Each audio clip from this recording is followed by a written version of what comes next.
Hello and welcome.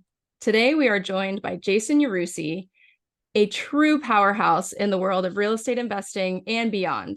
Jason is a successful entrepreneur, a real estate syndicator and investor, a mastermind coach, and an ultramarathon runner.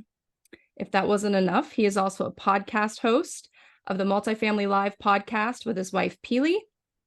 And he has recently launched a new podcast called Live 100, where Jason shares tactical and actionable advice that you can implement in your life and business now.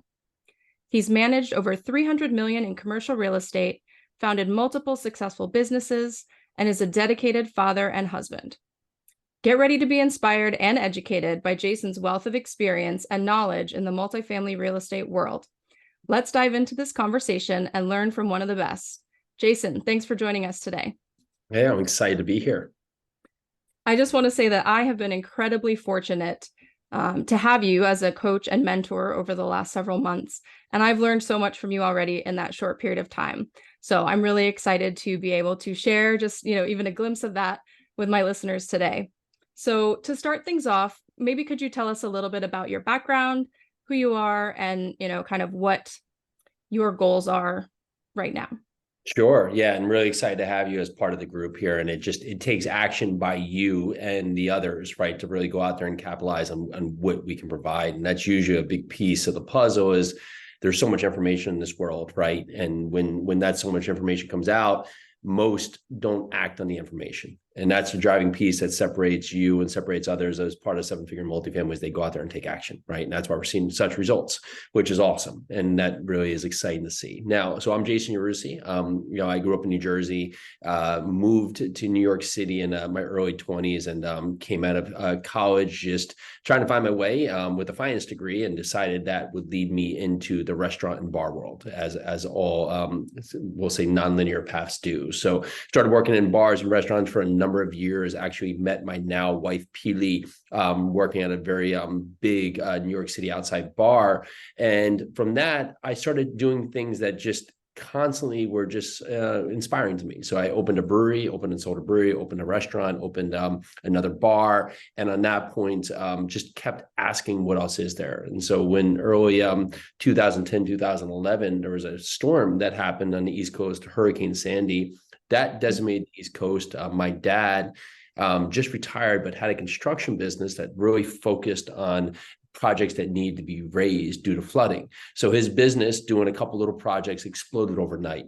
And Peely, at the time my girlfriend, and my brother Ryan, who was working for me at one of our bars in New York City, we decided to pick up and move out to New Jersey and help Dad with this business that he had always really wanted the family to be within. So we did that.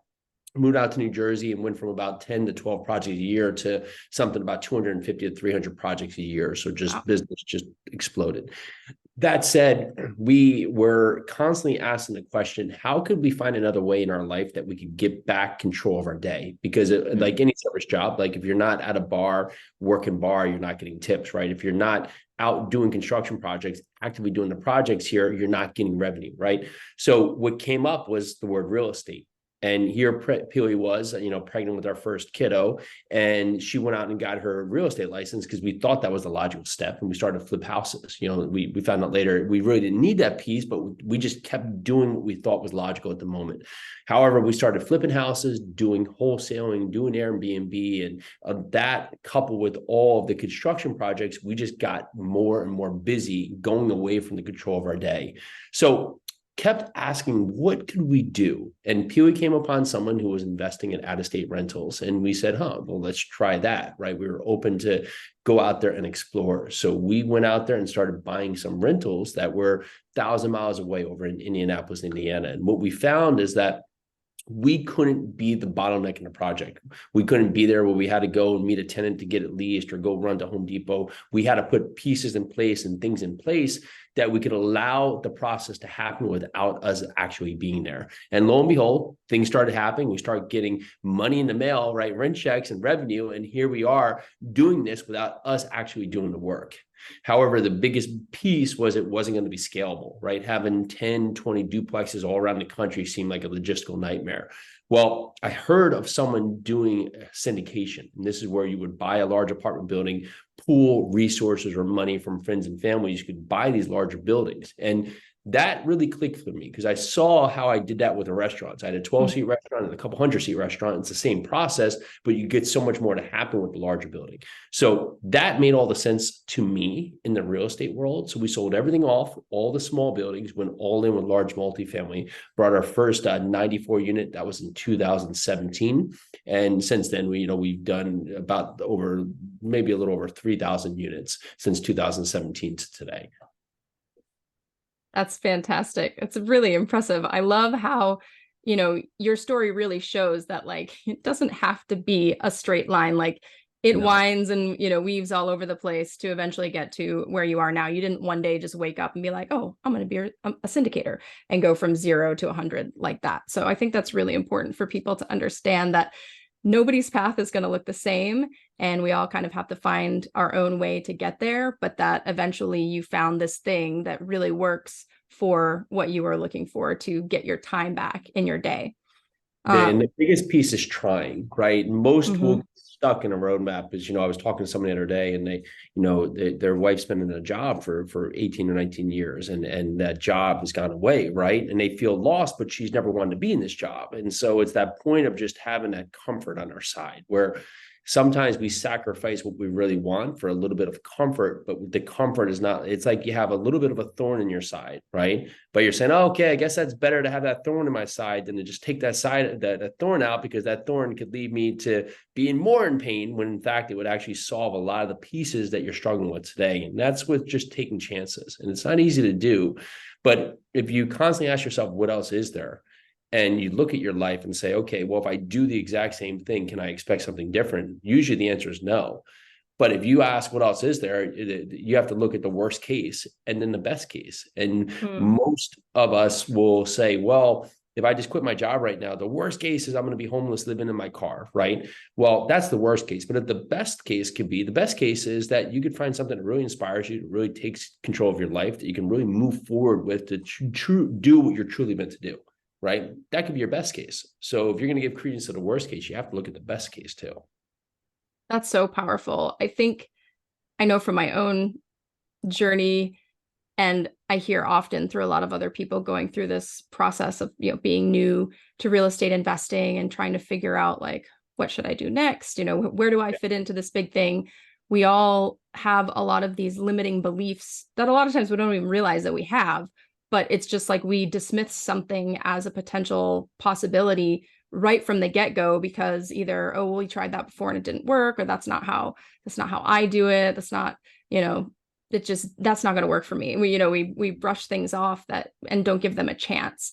What would be your advice along those lines? I mean, I know you said take action and try something different, but beyond that, kind of, are there some more granular steps to kind of how someone can go about, first off, identifying maybe what some of those limiting beliefs or fears are that are holding them back, and then how they push through that? I call this being uncomfortably brave. And when you're born, you have two things, right? The fear of falling down and the fear of loud noises. That's it. So anything else in your life that's a fear has been something that's been ingrained in you, right? Of some point. A lot of this comes from our childhood, right? And so when you look at today, what is the fear that's really holding you back? And that's what you have to come to truth with, is that, if it's fear of just being homeless, right? Or being broke, right? Is that because something happened during your childhood where, maybe someone lost a job and then you had to, sell the house or move from the house, or you're constantly moving around to just find a job? Is that something to lead from there? And you have to put that in perspective for where you stand today. Because when you have these fears that you don't actually address, it's hard for you to act. And when you think back, like, we were so adventurous as kids, right? So adventurous to go out there and try new things and learn new things and just discover, right? But that's been conditioned out of us through the school process, through the school routine, right? Because the school routine is tough. It's something that's supposed to give us protocol and discipline, but it almost trains us to be conditioned to a work where we're going to work for somebody else. And we're never actually solving the problem, which is the problem that we want to solve for our life, to find happiness or to find fulfillment or find anything else. And when you think about everything you do today, if you are working for a job, if that's something that inspires you, fantastic. But if it's not, you have to ask, like, why am I here at this job today? Because if my goal is to go out there and have a bigger purpose, well, what you're doing right now is you're solving a solution for somebody else, because every job was started by some entrepreneur at some point, right? No matter how big the company, someone started that company somewhere along the process. It didn't just, it show up. And what you have become is you've become a vehicle to solve a problem for them. And the only thing that changes if you go out there and take the risk is that you have to find problems to solve. And you have to be open to explore those problems to solve. And then there's going to be other people working for you that are going to be solutions to your problems, right? And it may be, as the entrepreneur, I need to find a way to be able to have more time to work on things that are more impactful for our business. Okay, so what are 10 things on my plate right now that really I don't need to do? Okay, is there somebody else in here that could be a really great role for them, that could fill that need, that could get me back that time by taking over those 10 things, right? And that's, it's a hard thing to sometimes let go of control, but because we get conditioned that, if it has to be perfect. Well, okay, what has to be perfect? Like, someone needs to pick up the dry cleaning. Okay, just, I don't know, go get the dry cleaning. What's the worst that happens? They wrinkle it and you got to do it again. Like, but that's where we get stuck, is that we have to control what's really going to drive us forward and let go of control of other pieces for our life, but be open to the thing that we just don't know where life goes. And we want to have a perfect roadmap. And while we seek that perfection, what the roadmap's going to look like, we don't take action, because we say, it's got to be perfect. And I'll just, whatever, this is perfect. The right moment, the right weather, the right, I've gotten enough sleep. I feel great. I feel inspired. My kids are at school, like all these things in place. And then it never happens. Or we do get that perfect plan. And then the second we start, it's completely off trajectory, because it was never going to be manifest in that way anyway. And then we stop. But typically when you start and you just take any step, it leads you to what the next step is. It's just the power in your mind to say, okay, I'm afraid right now. My limiting belief is that something's going to bad happen when I start. Well, okay. So instead of going all the way, just take one step. Like, usually in most parts of the world, like for where it is, if you take that first step, the world's not going to fall apart with that one step. But at least you'll discover it. You might just not like it, but at least you want to know. I mean, you want to know if it's something that you want to seek further. And if you don't, then be truthful to yourself. Okay, I tried it. At least I tried it, but I'm not good at it. Don't like it, whatever. Okay, so take a step in a different direction and see what drives you. Yeah, that totally speaks to my soul. So, I mean, as you know, I was in the military for 22 plus years, and I reached this point where I wasn't having fun anymore. And I had always told myself, I'm going to stay in as long as I'm having fun, and as long as I feel like the Navy is, that I'm getting as much out of the Navy as the Navy is getting out of me. And I finally reached this point a couple of years ago where I was like, okay, for the first time, I'm really thinking about this, maybe I need to start thinking about something else. But I was paralyzed with fear. And I don't even really know what I was afraid of. I think it was really just that fear of the unknown. That had been my life for so long. And this idea of now I have to figure out what I want to do and who I want to be. And that was terrifying at first. But what I found was, once I actually identified that I was afraid, it was I'm just afraid, but I'm afraid of change, why? My whole life has been changed. I've moved to different places. I've had different jobs. The only thing that has been constant has been change. And it was once I was able to identify that and say, okay, I'm going to drop my retirement papers. And then the next thing was okay, now I got to figure out what I want to do with all this time. And I learned about syndication, and it was one thing came after another, but I didn't even know that syndication was a thing when I dropped my retirement papers. I had an idea that I wanted to do something in real estate, but it was just taking that first step to kind of figure out okay, I can do this. What's next? Okay. And just kind of walk through that one thing at a time. But it's exactly like you said, I had no idea what was going to be the next thing. I just knew that I was ready to do something different. Yeah, our identity is tied a lot to what we do. And it's just if you think of conversation with people, it's well, what do you do? Right. It's one of the first conversations, not what do you like doing? Tell me about it. It's well, what do you do? Right. And so our identity gets tied a lot to that. And you see it, of course, with the military, or with athletes, or you could think of anybody who an Olympist, right? Any of those things, we get tied to that, especially the longer and longer we do it, that's who we become. And so it's hard to break that pattern, even if you're changing it within the role. But, well, what are they going to think of me if I stop this? And like, usually there's nobody really thinking of you in any way on that part, but we get stuck in our mind that that's our identity. And to break that, it's going to break who we are, when in fact, it's just a role in your day, right? It's just one of the pieces of the puzzle, and it's like one of your, like tips in your hat, right? And so it's hard to get away from that mold, because we've used that to solidify or support us for how we show up. That's awesome. Thanks for sharing that with us. That was so good. I want to talk a little bit more about some specifics to real estate investing. I feel like I would be remiss if I didn't ask you a few things about kind of the state of the market. Like, what trends are you seeing right now? And how are you positioning yourself and your team to continue to be successful given the current situation?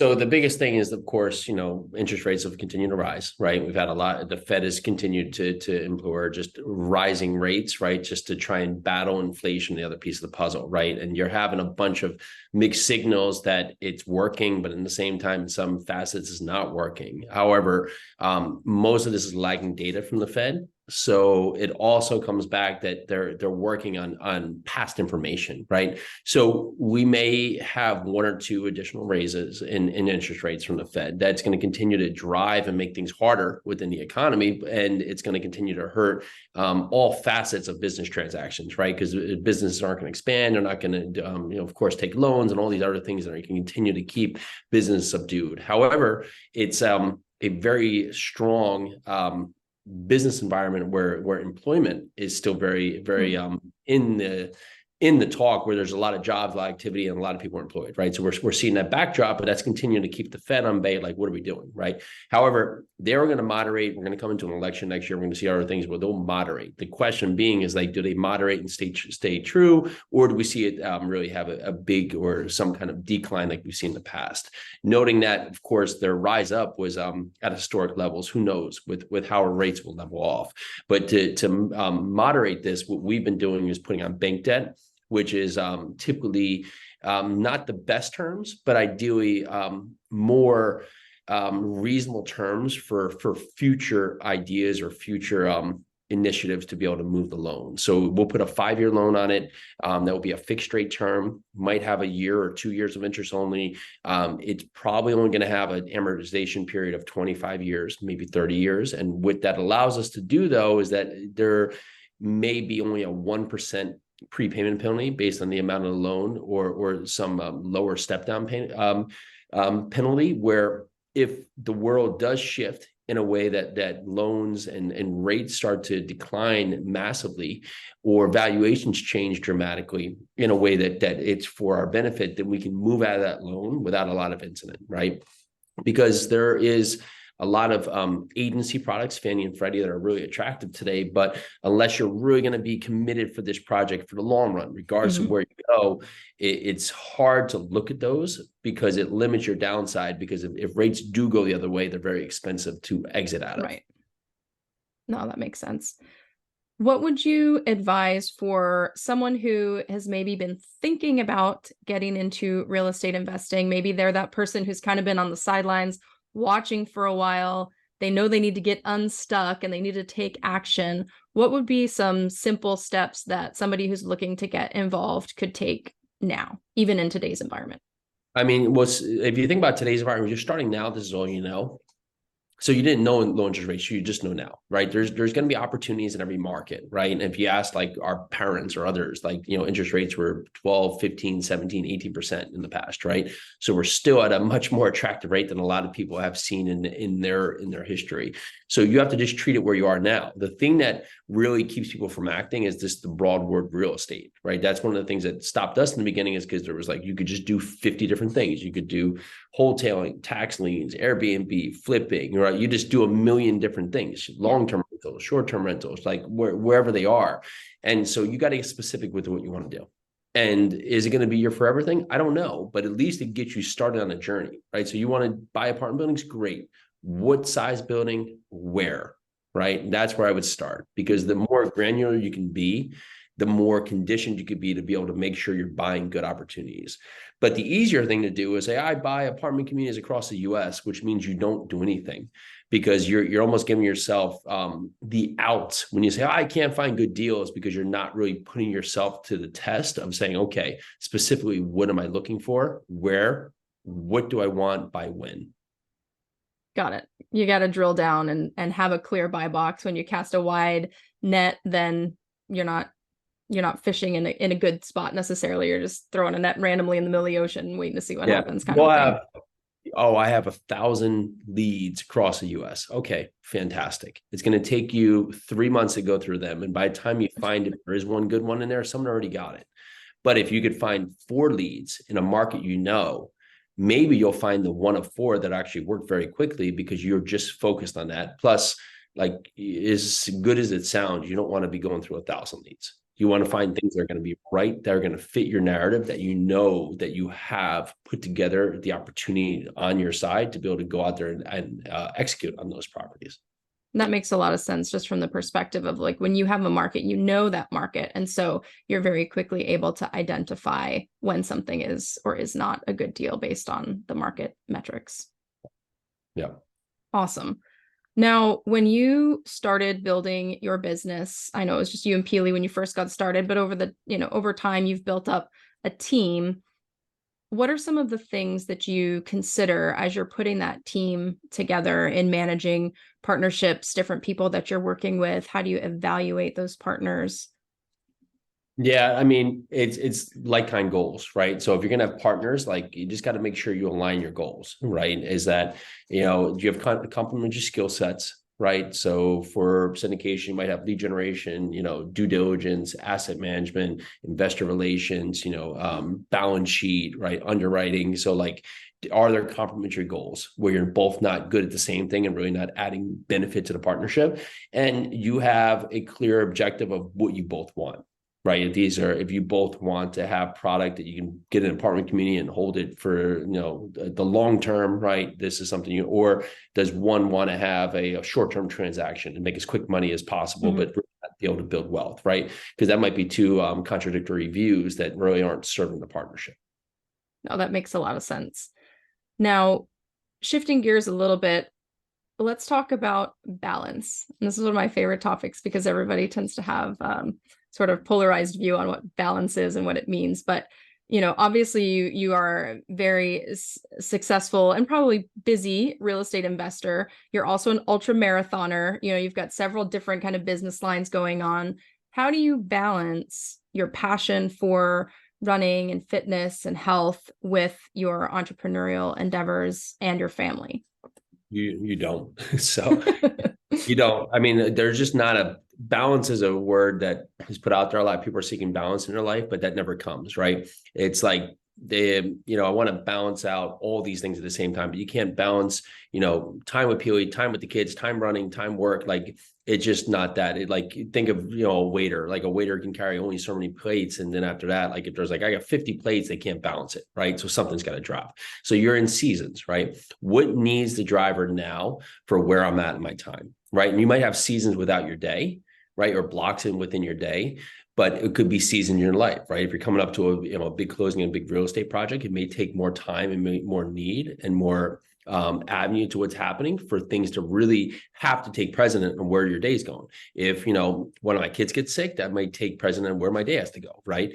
But even in my day, I use the early mornings to make sure I'm taking care of myself, to get up there and have time for myself, work out, meditate. Then I'll get into my day. My day's going to focus. But then when I get to the evening or the afternoon, it's going to be more committed to the family, right? Family and sports. And so it's broken out in seasons like that. The biggest piece with balance and or seasonings is that when you're with your family, you don't want to be thinking with work. And when you're work, you don't want to be thinking with family, because ideally you're not doing a good job in either facet. Yeah, that's really good. I have definitely been trying to implement block scheduling. I will say it is a work in progress, but I definitely do see how kind of chunking out the day and the week and having those like times where I can really focus on real estate, or, I've been trying to set my schedule. So basically after like 4 in the afternoon, I'm not doing anything related to work. So we can do the swimming lessons and the soccer games, and I can be fully present and not, thinking about all the phone calls or emails I have to do after. It's And that more has in your definitely mind, been helping. right? Yeah, and it's to pay attention in your mind, just to Mm-hmm. be aware of it happening, right? Just so you can say, okay, well, here's my block, and like, okay, because most of the time we try and hold everything up here, and then like really not getting anything done, because I think it's like, if you get distracted, it takes you 17 minutes to get back on task, right? And so if you're like there and trying to do this and trying to do that, and things are popping up, 10 things coming up on your phone with like Facebook or all these other things happening, like you're all over the place, and it's hard for you to get committed to get a task done. It could have been a 12-minute task, but now it's 38 minutes Yeah. in, right? Yeah. And It so takes an hour or 2 hours because you keep correct, correct. circling around. Yeah. You mentioned doing, having like a morning routine and, setting aside time to take care of yourself. Can you talk a little bit more about maybe what are some of those practices that you have incorporated into your morning routine that kind of help you do that self-care and start your day from, from a positive place? Yeah, I just get up the same time every day. Like you think of like creature of habit, but like you think it's what is it? 60% of our thoughts are the same, right? Each and every day. It might be 70. I forget the knows. And it's either if those thoughts are positive or negative, to repeat it, right? So you have to ask yourself, like, okay, are you doing positive or repeated thoughts and habits within your day and your life? If not, you have to change it. Right. So if you're going to set the day off where the day starts rough or starts out of context, then it's going to be tough for you to really create positivity in your day, because you're already leading from a negative point that you have to catch up on.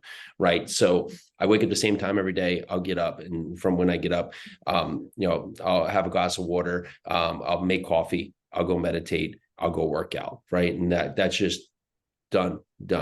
Just that's what I do when I get up. And if I keep that consistent on that part, is every day an absolute win? No, but more than less are. Mm-hmm. And when I can do that, it starts that snowball effect where things can start building a momentum, right? Because you have to look at the society at whole, is that a lot is lost within those early hours, right? And the ones who are out there crushing it, right? They've probably done more than most do by 8 a.m. within most doing their entire day. Mm-hmm. Why is that? Is it because they're smarter, more educated, no, they're just more disciplined, right? More disciplined to the approach to just get up there and take action, and then get things out of your way. Because when the day starts, things go left, right, upside down, sideways, right? And you can't control that, but you can control your morning. So at least you get into your day and you've created some victories within yourself, that if you get to the end of the day and you're just like, man, okay, at least you've gotten some wins off the board. And then the next day you can get back to it again. I love that. I've definitely seen that for myself as well. I think it's so funny because despite the fact that I spent 20 plus years in the military, I was never a morning person. And that was one of those, limiting beliefs that I didn't know I had for a really long time was, oh, I'm not a morning person. Nope, that's not for me. And it wasn't until this past year, like after I retired, now when I could theoretically sleep in, but I found something that was exciting to me that I was looking forward to waking up and working on. And it really changed my perspective on that, and this idea of like, wake up and get stuff done, before the kids are awake, before all the other factors that I can't control come in and, wreak havoc on my plan. Even if I only get those things in those first couple hours of the day done, I feel really good about my day because I know I already got some things accomplished and, made progress. And certainly as a busy mom, wife, entrepreneur, investor, all the things, it really is important to take care of myself. And I found that if I waited until later in the day, it never happened. And so that was where I was able to kind of say, you know what, if I'm going to prioritize doing something for me, I'm going to get up and I'm going to get it done. And it's not always easy. I don't always love waking up early. But I definitely have seen the impact in a positive way that has been having. So I really appreciate you sharing that, and hopefully maybe we can inspire a few folks who are convinced they're not morning people to at least give it a try. Well, that's a statement, right? Because and it's hard for us to acknowledge, but like you think of it like someone's like, I have a temper. Well, do you have a temper, or you say you have a temper, right? Or Mhm. like, oh, I'm not a morning person. Well, okay, says who? Like there's no like no medical condition like morning person. Right. It's those things that we tell ourselves, and we've sort of conditioned ourselves to believe that that's just our lot in life, but it doesn't have to be that way. But it took me 20 plus years of being in the military, of them trying to turn me into a morning person, that I just was like so resistant to it. And it wasn't really until I had the choice to do it on my own that I was like, you know what? I like this. This is good. I'm going to plan my day the night before, and I'm going to, get myself organized and, enjoy waking up and getting things done. So yeah, it's been an The interesting mindset and like resistance is a funny thing, but but as soon as you can look at that and say like, okay, what am I resisting in my life? And if I just let go of that resistance, is it something that actually serves me in a greater way? And those are hard, because we get stuck in things that are just cycles that just come upon our life, and it's just a route. Like think about, like, I don't know, like if I drive to the office, I drive the same way, right? It just, I do, like, so just, could I drive another way? Yeah, but it's just like my pattern. But think of all your patterns in your day, like how you get up, like when you brush your teeth, or like when you get in the shower, like you wash your hair for, like, what do you do? Like your cycle of your day is basically in a path. And like, but it's also like how we think in our mind, how we act in our mind, like how we show up for certain things, like what our day starts with. Like, do we get in and just go to Facebook, or do we start with emails that we know are just like, lobs or just softball emails? Like, do we just do things that is just repetition? And if we're not on the trajectory we want, is it the repetition that's killing us to get where we want to go? Because when you can break the cycle, it sounds hard, but it's really not. You just break the cycle. And where we find is that it's weird, but you think you have this like roadblock, like it's just like this thing that like stands in front of you to like break a cycle. But you just break the cycle. That's it. Like, you just do it. But I can't make someone do it, right? And so, the other day we were having a conversation, and someone was like, well, like, how you can do this? I was like, well, I've told you how to do that. Like, but I can't make you do it. I can't show up and force you to do something, because you're just going to resist greater. When you want to do it, you'll do it when it becomes, powerful enough in your life, when it becomes, it's so important. But I can't tell you to do it, right? Because at some point, like, I won't be there, or you just are not going to do it, because you have to do it, because it's got to mean enough for you to do it. And when it means enough, you'll do it or you won't, right? But that's got to be your choice. Because when you choose to do stuff, you just do it. You think of anything. I want to go do whatever right now. You just go do it, right? And that speaks to a lot of just how most live in life, is that the choices being made are comfortable choices that don't step them outside of the zone of comfort, but that outside of the zone of comfort would usually lead you to where you get to. Yeah, just kind of going through the motions instead of actually recognizing that we are making a choice, whether passively or actively. We're making a choice every time we do whatever it is that we're doing. Yeah. Right. Yeah. And everything comes from, if you, like, I don't know, like, oh, I have a hard time saying no to people. Okay. Well, you basically you're saying no to something else when you say yes to somebody. Right. So say you're saying yes to somebody, you're like, well, you're saying no to something else. You're just not mentally saying the words, but you're saying no to something else. Right. So, I said yes to something I don't want to do. Well, now I'm saying no to my kids, I can't be with them. Right. Or just, you could think of any parallel to that conversation there. Yeah. But lots of the times when you choose something, you're unchoosing something else, but you don't think of it because you're not actually doing it, but it's happening. Right. It's not there in the moment. You're not necessarily thinking about it, but you're still doing it. Correct. Yeah, no, that's so powerful. Well, let's talk a little bit about your podcast that you recently started, Live 100, since we're kind of talking about a lot of those same topics. How did that come about? It's a lot in the messaging that's helped us. So we really want to put out a message that we get questioned on a lot, right? Because it's a lot that's helped us change, right? Because, Pili and I were bartenders, and we could still be bartenders today. Like, bartender friends I had then are still bartenders now, which cool. They like it. Like, but we wanted something else. And so I'd still be doing the same old and be that, and maybe the life would be fine, but we were conditioned that we wanted something else. But if I was going to show up, have late nights, be out in the park, not be ready for the day, not be able to capitalize when I was doing that, I was not going to be able to shift my perspective and also take different steps to my life.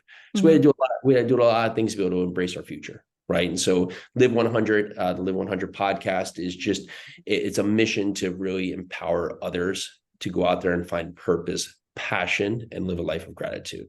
And these are steps that we take in our life that we're not perfect with by any means, but it's things that we keep on our mind and can keep trying to instill into our daily practice that have led us to show up, right? Mm-hmm. But also be able to perform and be able to get results. And that's a lot of what life is that you just have to show up. That's the first piece. You got to show up. Next is that you have to act, right? You have to take action. And the next is when you get, kicked in the knee or punched in the face, like it's just part of life. However, you're making the choices that, okay, that happened. Well, lesson learned, right? Lesson learned. So what else can we do and what can we learn to keep going forward? So it's the perseverance to power through, and that's going to lead you to results that you're truly destined to have. I love that. You got to show up, you got to act, and you got to persevere.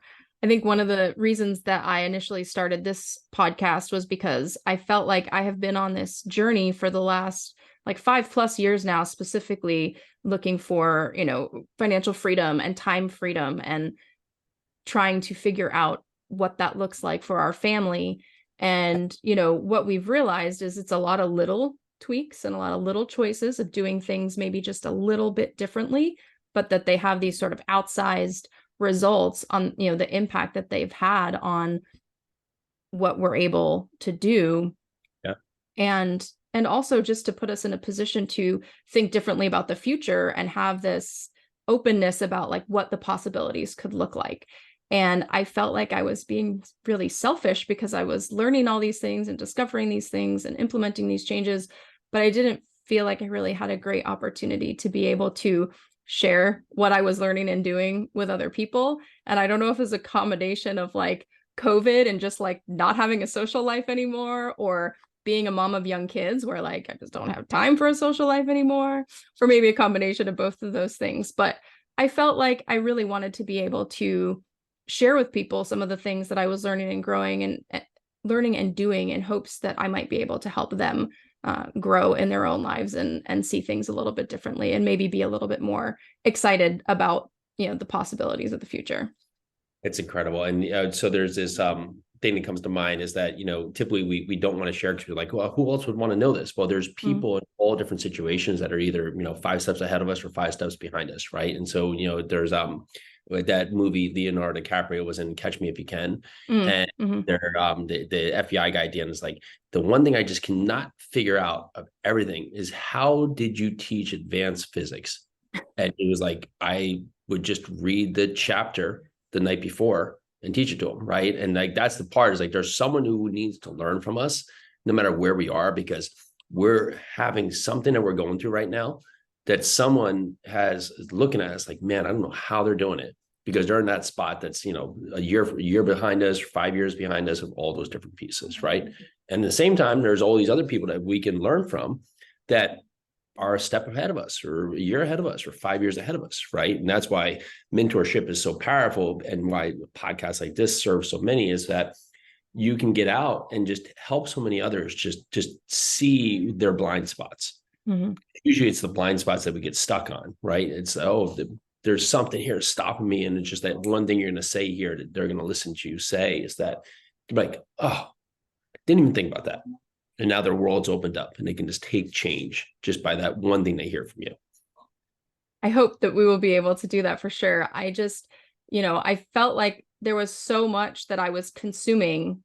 I've been consuming content for like 5 years straight of, everything from like habit stacking to minimalism to real estate, it's like all these different things from all over the place. But ultimately it all sort of was feeding into this general vein of like pursuing financial and time freedom. And like, how do I get a little bit more of that back so that we can really have the time and the energy to focus on the things that we love to do, which for us is a lot of time with family, traveling, doing experiences together. And so I'm grateful for the opportunity to be able to host wonderful folks like you, to be able to share your experiences as well. But it's a neat opportunity, because I think I felt for a long time like, well, I haven't figured it out yet. Like, who am I to talk about this? Because I haven't arrived. I haven't figured it out. Like we're not financially free yet. But The I think question there would is, be is that I'll throw one question on you, is that the hardest thing is like, because I've been there, is that like what we say is we say that, but the hardest thing to come to is that we don't give the end cap, right? Is that like, what would it be me figuring it out? Because right, like, when would I be qualified? Right. It's like, yeah, well, I haven't gotten it all figured out. Well, we never do. right. What That's does like, that actually mean? what does that mean? Yeah, And that's the hardest thing. Like, it was hard for me. Like, why? What do I know? Well, like, I know enough to be where I am today. Don't know it all, but I'm never going to know it all. But that's okay too, because what would I do if I knew it all? Right. Like, so in that yeah, front, it's that part of like, okay, I'm on a constant learning part. And what you're doing is documenting your journey right now. Because exactly. think about where you are a year from now, 5 years from now, 10 years from now, you look back, you show your kids, like, this is where we started. Like, look what we've done. Right. How crazy is this? But this is where we started. Right. We're on this path. But even 10 years from now, we're going to be on this path. Right. And that's where it's goal setting is hard, because the goals usually keep us from taking action, where the journey is the action. Yeah, exactly. The journey is the action. It's one step at a time, then the next step, and you just keep going. And I think we hold ourselves back so much because we want to see what it looks like a year down the road or 10 years down the road, and it's impossible. And we can't let that hold us back from taking the step that is the next step that we can know, and just do that one, and then keep doing that over and over and over again. So to kind of wrap up this discussion thread, for those who are looking to improve both their financial and physical well-being, what practical steps or advice can you share with them to help them get started on their journey? Start with where you are. Right. That's the hardest thing. Like, start with where you are. And so just be completely self-aware of where you stand today. Right. Because you have to have a starting point, because sometimes we try to mask where we are. Right. If you have so much money in the bank account and you're not in a great relationship, you have to look at where you are, because that gives you an advantage and a viewpoint of where you want to go. Yeah, that's really powerful to actually just take that moment to kind of pause and think about, like, where, what is the current reality, not like what I think I want 10 years down the line, but like, what is the current reality, and what is the next thing I could do now to start moving in a positive direction. You have to It's control really where you good. are. And if you, and like, at least mentally control where you are today, because if you're in a moment of flux or a chaos constantly in your mind, then you're never going to be able to take that first step to leave where you are. Love that. That's so good. Yeah, my Um, my bulldog has just somehow made oh, an door in the background. that comes across. So, minor distraction. I can't hear him so far, so we'll see. all right, good. Well, Um, yeah, he journeys where I do. wait for him to hop up in your lap and make a visual No, appearance here. she's not moving. She's not hopping anywhere. So, Um, what would you recommend for our listeners if they're looking for something to, content to consume to help them get things moving, besides your podcast, obviously? Is there anything that you've read recently, be it a podcast or a book or anything like that, that you would recommend as a resource for folks? um, so it depends where you are in your journey. There's a couple things, but ideally, like, sometimes people will be like, I read 1,000 books this year, but they haven't used any. Right. Mhm. So it's more just use what you have and try what you have. I'm forgetting the guy's first name is Bill, but he was he was an energy trader. Die with Zero was Bill an intro. Perkins. Yeah. Bill Perkins. Yeah, Yes. that was an interesting book, because it just shows like it's like one thing, like, I don't know, jet skiing, let's say jet skiing, right? Like, if you're constantly waiting to have a certain amount of money or a certain part, or like get retired, like, you're not going to be 70 years old jet skiing. Probably not, Right. because by the time you went there, you wait to have all these experiences. So use your life to have experiences today, because many a times what we're waiting for, by the time we get there, we'll be too tired, right? It reminds me of, like, there's that picture of within with like Venice or something, where like the two old elderly people are like on the gondola, like passed out, right? Because they've waited all their life to like get to retirement to go to Italy, and they're just too tired They're to so experience. tired. They can't take it all in. Yeah. Yeah. Yeah. I love, he talks about the time buckets, and he kind of breaks down your life into these different time periods, and visually it's really helpful to kind of see, like, how often do we fail to, like, think about what are the things that we really want to accomplish, and is there an expiration date on any of them, in terms of like that balance between how much money we have, and what our physical health looks like, to where, will we actually be able to do them by the time we get to the point where we have enough money where we feel comfortable to do it. And not that he's advocating for like this YOLO lifestyle, but in terms of like striking that balance between enjoying your life now while planning for the future as well. Exactly. Yeah, so good. Well, thank you so much for sharing your experience and your lessons learned with us today, Jason. Your journey is truly inspiring and a really great example of how prioritizing what's important can help us to have significant positive change in our lives. Is there anything else that you had hoped to share with our guests today before we wrap things up? I think we covered a lot. I'm excited to be episode 4 within the mix here. So this is fantastic. Look forward to seeing coming back in when it's episode 104. Awesome. I hope to do that. That would be amazing. What is the best way for our guests to connect with you if they would like to continue to follow your journey? Sure. Yeah, you can go over, find our podcast, Live 100 Podcast. Also go over to yarusiholdings.com if you want to see more real estate related activities. Awesome. Thank you again for joining us and sharing your wisdom with us today. We will also provide links to that information in the show notes. And thank you to our wonderful listeners for tuning into this episode and being a part of this community. If you found value in this episode, please hit that subscribe button and leave us a review. Until next time, remember that your path to financial freedom and the life of your dreams might be closer than you think. Take that first step and explore your possibilities. Stay tuned for more insightful episodes. And again, thanks for listening.